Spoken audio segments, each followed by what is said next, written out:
Eu sou João Tiago e esse é o Zoom na Saúde. E a gente vai falar sobre pandemia, depressão, ansiedade e as implicações psicológicas que a Covid-19 trouxe para a gente, especialmente nesses últimos períodos que a gente vem enfrentando da pandemia.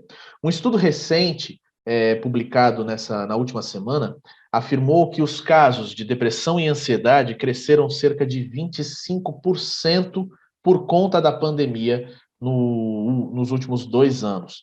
Isso deixa a gente bastante preocupado, afinal de contas, a ansiedade e a depressão são consideradas aí o grande mal do século XXI. Mas a gente está enfrentando um novo momento agora dessa pandemia, um momento em que a gente não sabe se é uma pandemia ainda, se a gente está saindo, se a gente está ficando, os casos estão diminuindo por causa da vacina, tudo isso gera grandes mudanças. E mudanças, a gente sabe, geram estresse, geram preocupação e acabam afetando o psicológico, o emocional de todos nós. Por isso, eu resolvi trazer aqui para conversar com a gente a Mônica Luna. Ela é psicóloga e consultora. Mônica, muito obrigado por ter aceitado o nosso convite. Esse é o Zoom na Saúde. Olá, boa tarde, João. Então, a gente vai conversar um pouquinho hoje sobre justamente o impacto da pandemia na saúde mental, né? E desse novo momento, quando a gente está tendo que se reorganizar, né? E não sabe se vai ter um novo isolamento. E está tendo dificuldade para a retomada das atividades no cotidiano, né? Então, por que isso tem acontecido? Por que será que para as pessoas está tão difícil esse novo momento e essa retomada? Né? A gente tem aí uma situação que foi posta para todo mundo e que foi vivida com experiências de isolamento, de luto de entes queridos, de intensos cortes em relação a trabalho, né, o desemprego, preocupações financeiras. O isolamento traz a questão do corte dos laços sociais, que é uma questão que é muito importante para a gente como ser humano, né?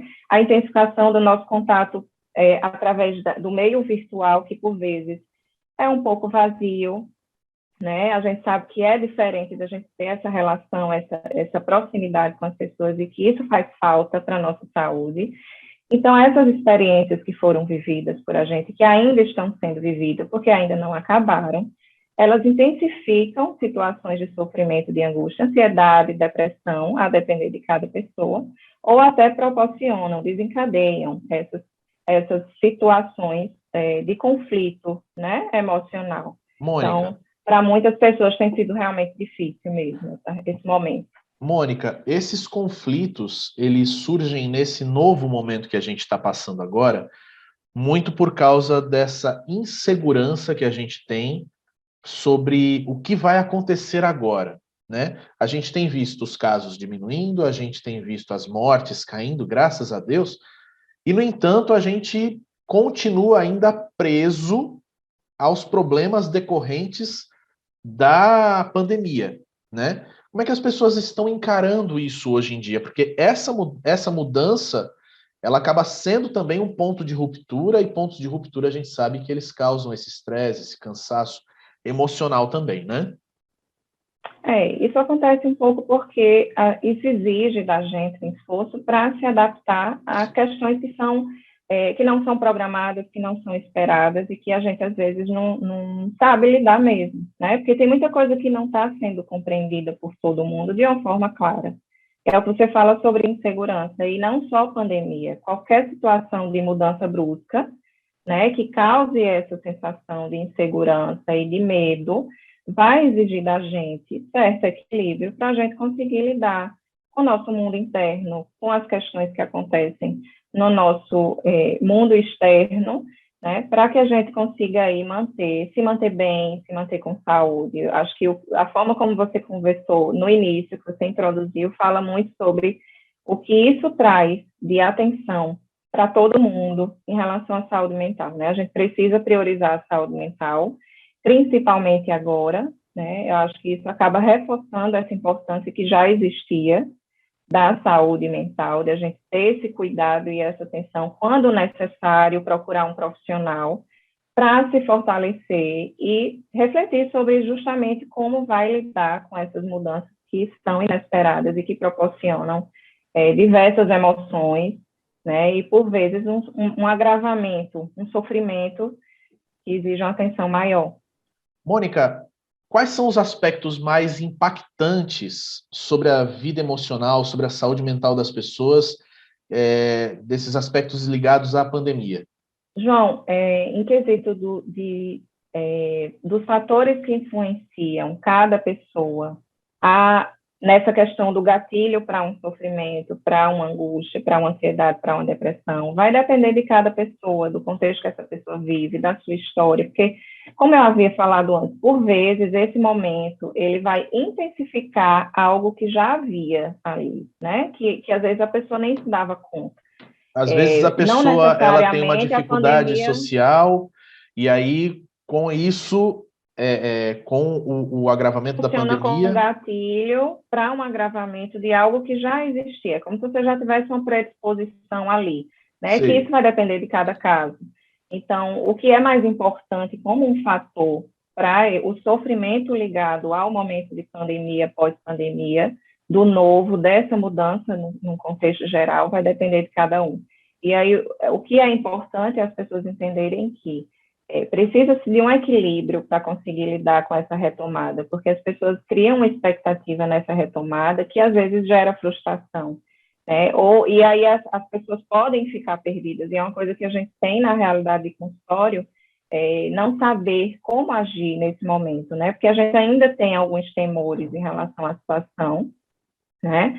E aí, ou você pode se isolar muito, fazer uma privação excessiva, ou você pode, de repente, que é o que a gente vê em algumas situações, uma negação de riscos e cuidados que a gente ainda corre, que a gente ainda precisa ter, né? Então, a gente precisa ter um equilíbrio nesses dois casos, para conseguir conduzir isso de uma forma mais favorável para a nossa saúde, né? De maneira geral, saúde integral, física e mental, porque existem coisas que nem a vacina e nem o fim do isolamento vão resolver, né? Existem coisas que vão continuar.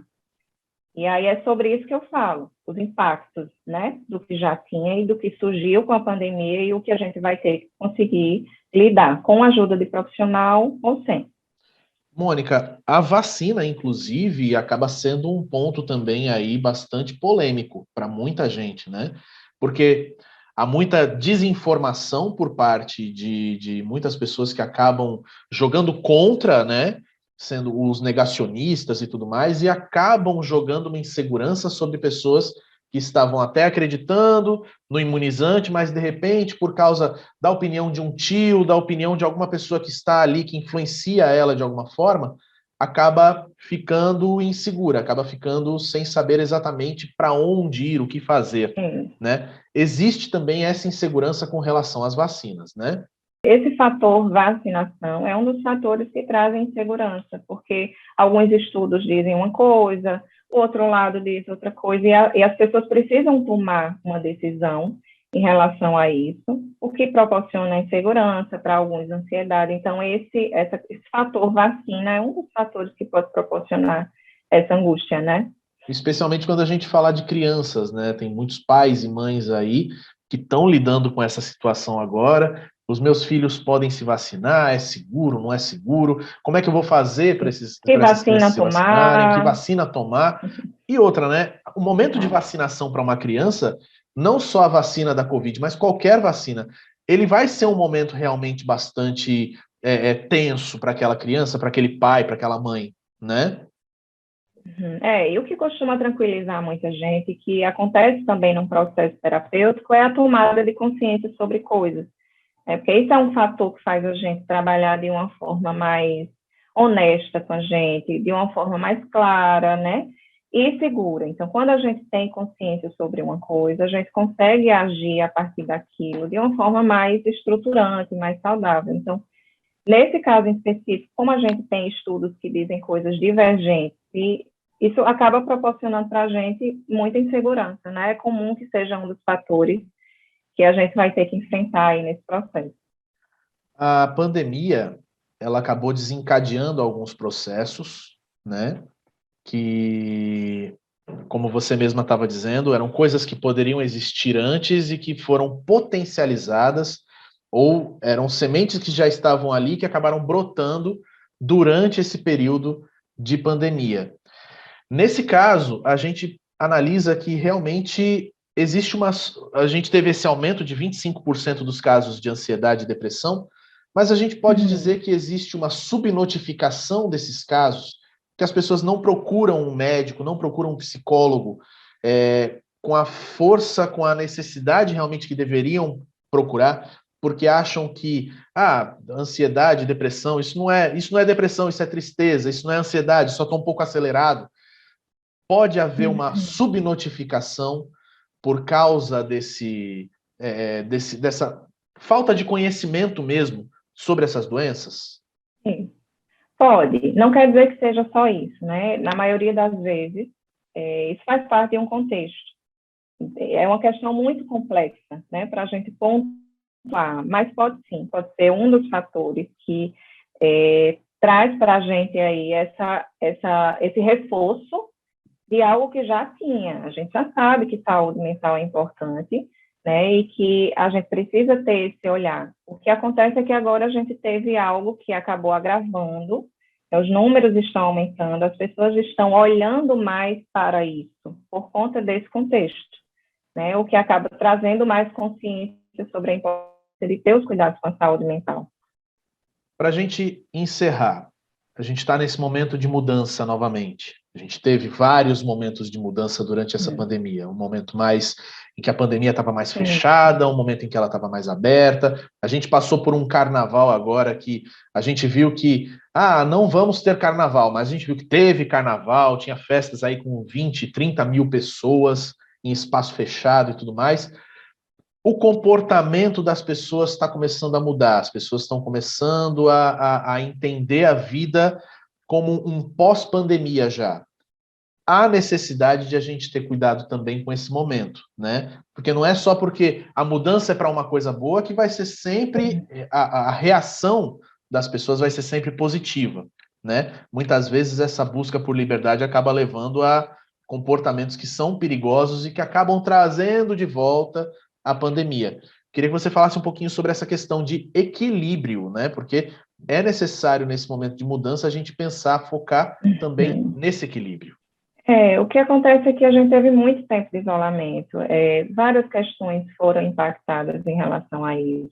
A solidão, o distanciamento, como a gente já havia falado. E acaba que quando a gente consegue certa liberdade, para algumas pessoas é difícil equilibrar, né? Difícil você entender ali que ainda precisa ter cuidados, porque a gente ainda tem riscos que estão sendo avaliados, né? Decisões que estão sendo tomadas em relação a essa retomada, e a gente vai ter que ter esse jogo de cintura, vamos dizer assim, esse manejo de entender o que é que a gente precisa fazer para ficar bem, mas conseguir retomar, né? Porque não adianta a gente sair indo para festa, não usando máscara, não fazendo os cuidados de higienização, de distanciamento, que ainda são necessários. Isso vai impactar na saúde também. Então, tem que ter um equilíbrio, e cada um vai ter que avaliar aí o que é que consegue fazer diante do que a gente tem de nossa realidade para ficar bem, né? A gente não precisa se isolar intensamente com a exigência que a gente tinha na época do isolamento. Se isso for necessário, a gente vai precisar se adaptar novamente, mas por enquanto a gente vai ter que ter esse jogo de cintura, para nem liberar 100% e nem se isolar 100%, a gente tem que ter um equilíbrio nisso. O equilíbrio é a cabeça no lugar, né? É saber que a gente tem um foco, que é acabar com essa pandemia, e a gente precisa todo mundo colaborar para que isso aconteça. Isso. Eu conversei com Mônica Luna, psicóloga e consultora. Mônica, para quem quiser acompanhar você, acompanhar o seu trabalho, deixa suas redes sociais aqui com a gente. Vocês podem seguir o @penseduo, lá vocês vão conhecer um pouquinho do meu trabalho como psicóloga e consultora. E fica aí a dica, o reforço de que vocês cuidem e estejam atentos para a sua saúde mental, né? Isso precisa ser prioridade, né? Assim como a saúde física. Isso é importantíssimo. Obrigada, saúde mental João. E saúde física. Eu que agradeço muito pela sua participação aqui junto com a gente.